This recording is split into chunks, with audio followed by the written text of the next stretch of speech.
Hello বন্ধুরা, কেমন আছো সবাই? প্রিয়াজ কিচেনে সবাইকে স্বাগত জানাই। আজ নিয়ে চলে এসেছি ছোট একটা রেসিপি নিয়ে, সেটা হচ্ছে ধনিয়া পাতা বাটা। অনেক দিন ধরেই ধনিয়া পাতা বাটা খাবার বেশ শখ হচ্ছিল, কিন্তু এত কাজের চাপের মাঝখানে আর পেরে উঠছিলাম না। তাই আজ বাজার থেকে কিছুটা ধনিয়া পাতা আনায় মনে হলো ধনিয়া পাতা বাটাটা করেই ফেলি। ধনিয়া পাতা বাটাটা করার জন্য আমি প্রথমেই ধনিয়া পাতাটাকে ভালো করে বেছে নিয়ে ভালো করে জলে আমি ধুয়ে নিয়ে কেটে নেব। এবার মিক্সার জারের মধ্যে আমি একে একে দিয়ে দেব ধনিয়া পাতা, তার সঙ্গে দেব বেশ কয়েকটা কাঁচা লঙ্কা, আর দিয়ে দেব বেশ কয়েকটা রসুনের কোয়া। এই রসুনটা দিলে কিন্তু ধনিয়া পাতা বাটার ফ্লেভারটা আরও ভালো লাগে।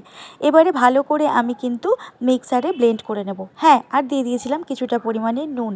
আমি কোনো প্রকার জল এতে দেবো না, জল দিলে কিন্তু ধনিয়া পাতা বাটার স্বাদটা একেবারে বাজে হয়ে যায় খেতে।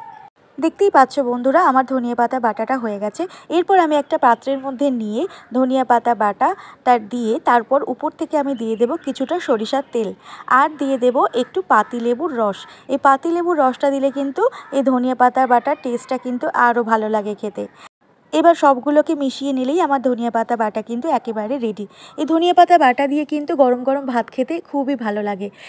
আমি একটু হাতের মধ্যে টেস্ট করে দেখে নিলাম সব কিছু ঠিক আছে কিনা। যদি মনে হয় নুনটা একটু কম হয়েছে, তাহলে কিন্তু একটুখানি নুন দিয়ে দেবে। এরপর আমি কি করলাম, গরম গরম ভাত নিয়ে বসে পড়লাম ধনিয়া পাতা বাটা দিয়ে।